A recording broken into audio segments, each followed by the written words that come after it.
On behalf of Credit Suisse, I'd like to take this opportunity to welcome all of you to this very special gathering. We as an organization are extremely proud to serve as the exclusive sponsor to today's event, Women Changing Brazil. And I'm so pleased to see that we have so many dynamic individuals in the audience, but more importantly, a wonderful array of speakers and panelists and so forth that I've had the privilege to meet both last night at the reception and today, this morning. I serve as the Managing Director and Global Head of Diversity for Credit Suisse. We are one of the premier financial services institutions in the world. I live and work in Basel, Switzerland, and just extremely proud to be here with all of you today.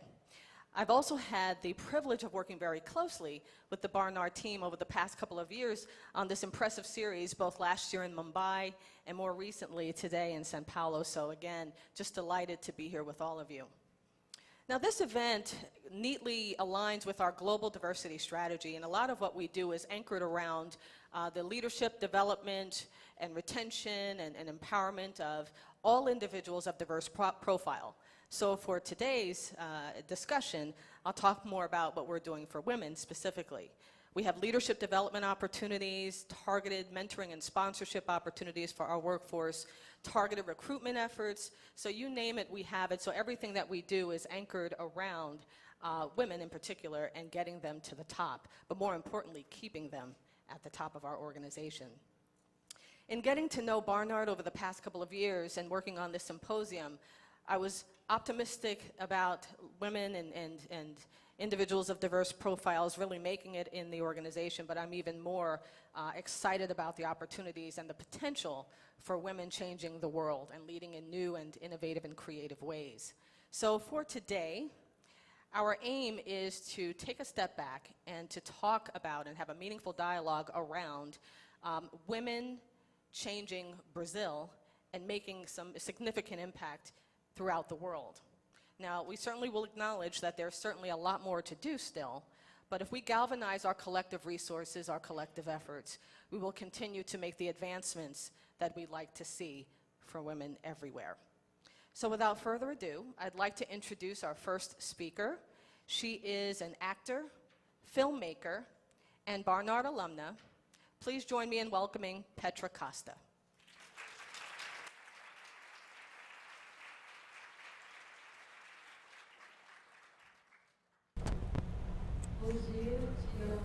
Well, good morning. My name is Petra Costa, and it's an enormous pleasure to be here in Sao Paulo with my alma mater, Barnard College, where I graduated in '06. And I'd like to welcome all of you in this symposium. And among the guests here, and most people here are women that are leaders. There are young students and important leaders in Brazil. I would like to tell you a short story as to how I ended up in Barnard. In 1969, my sister moved to New York because she wanted to be an actress, a film actress, and she tried to do her career, do everything alone in the city of New York. And it was much more difficult than she imagined. She became very depressed and she died in a tragic way. I was only 7 at the time, and my mother and I left New York, and our decision was never to go back to New York. When I came back to Brazil, I decided to study drama, and I went to the drama school. But I always wanted to study in a university of liberal arts, because everybody said I wanted to study history and philosophy, and I thought that to represent the world, whether it was in theater or in cinema, I needed other skills. So I tried to transfer to other universities in Boston, Toronto, but I didn't want to go to New York, but I ended up choosing Barnard.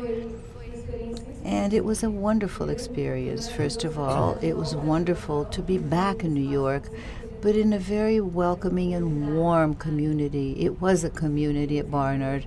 I don't know if you've never been to Barnard. I think you should go and visit Barnard, because you're in the city, in New York City, but it's as if you were in a separate place, having access to the Columbia courses, but you feel much more sort of protected by professors and mentors in a very unique community. And there I took classes in Buddhism, theoretical critique, and I fell in love with anthropology.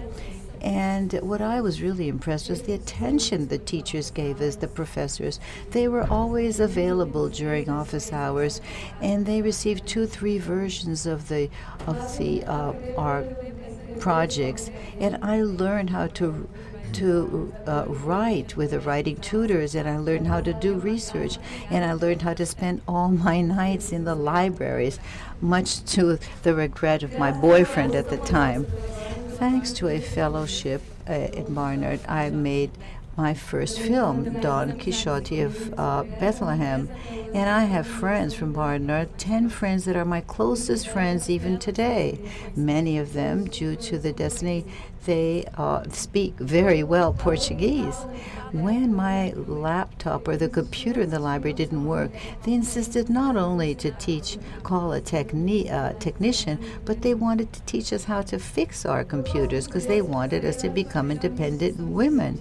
I can say that it's the best learning institution in my life. I studied in 14 schools in 5 different universities.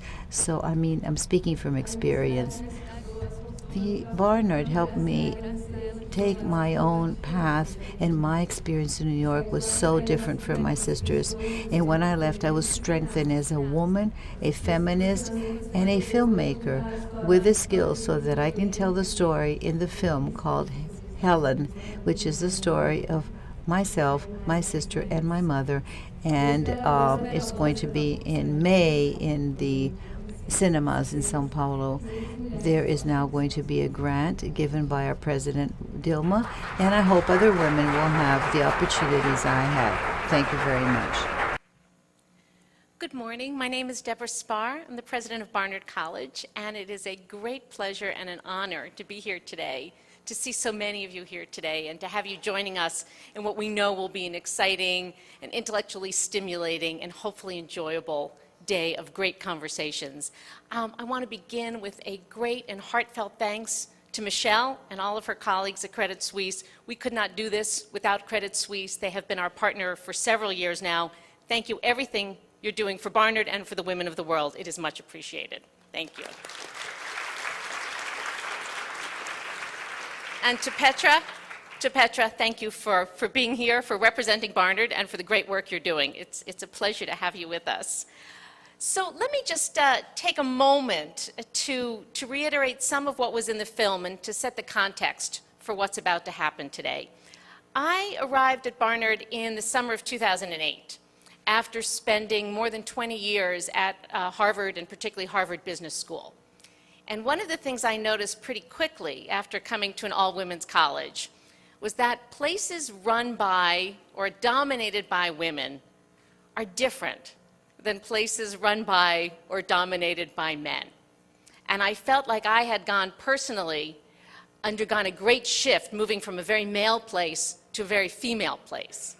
And my hypothesis was and remains that women lead differently than men.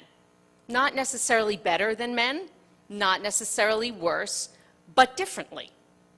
And it has become part of the mission of Barnard to try to understand how women lead and to try to educate the next generation of young women to become the best possible leaders they can.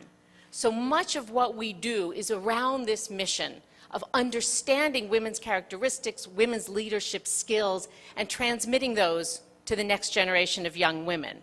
We are also, as you saw in the video, deeply committed to expanding this mission outside of our wonderful campus in northern Manhattan to embrace the entire world.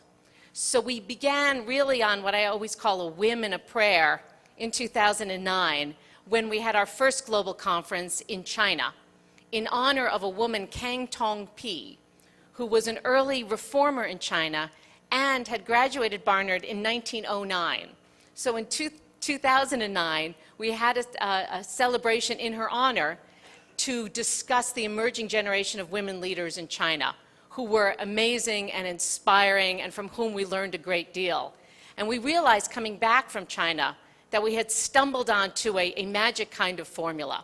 that there was something really exciting about taking the female leaders from any place in the world, bringing them together, inviting an audience that was composed of young women, older women, women from finance, women from the arts, women from education, women from science, and putting them all together for a couple of hours, shaking it, and seeing what emerged.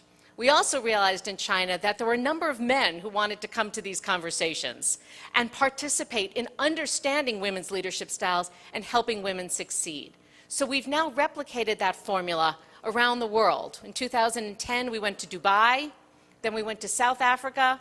Last year, we went to Mumbai, India, and I'm delighted to announce that we are here for the first time in South America, in Brazil, in a part of the world that seems to be brimming, overflowing with female leaders and leadership potential.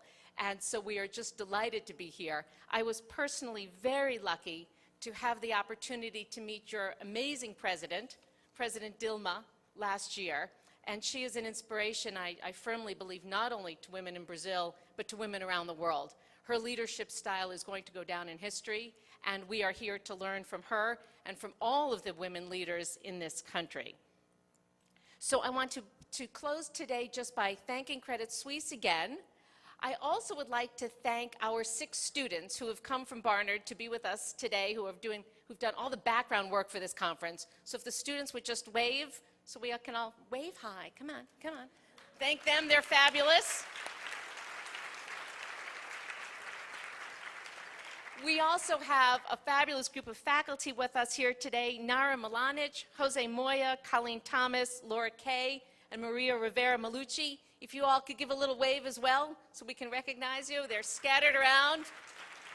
Greetings to them all. And I want to just let you know that Barnard's interest in and commitment to Brazil doesn't end at 5 o'clock this afternoon. Our faculty and our students are here to begin what we hope will be an ongoing series of conversations. Each of the faculty members is engaged in research in the region, and we really hope to invest in their research projects over the next few years. And our students are heading off on Wednesday to the Graded School, where they will be working with students from Graded and from several other high schools in this city and running leadership workshops for the high school girls. So this is another big part of our mission, is having our students pass the message forward to the next generation of younger women. So thank you also to Graded, to its staff and administrators for working so closely with us. Throughout the day, we hope that you all will join the conversation. There will be time for questions during all of the panels. There will be time for conversation during coffee breaks and lunch breaks. Please participate as actively as you can. You should also have each received a bookmark which lists our Facebook page and our Twitter handle at Global Barnard. We very much want to encourage networking and keep the dialogue going. So tweet, post, engage in whatever social media best fits you. We look forward to seeing your comments over the course of the day. Just one last sad note, I just wanted to mention that one of our panelists, wonderful panelists, Nilcea Freire, sadly had to not be with us today for personal reasons. She sends her sincere apologies. We wish her well, and we look forward to seeing her at another event. It is now my honor and my privilege and my pleasure to introduce our keynote speaker, Eleonora Minicucci, Brazil's Minister of the Secretariat of Policies for Women. Minister Minicucci took on this vital role just 1 year ago, but her advocacy and activism on behalf of women has been lifelong. She is truly at the forefront of the critical issues affecting the women of Brazil and women everywhere, combating violence and pushing for gender equality in the very broadest of terms. Prior to her appointment, she was a professor of collective health at the Department of Preventative Medicine of the Federal University of Sao Paulo. It is a great honor to have her with us today. Thank you.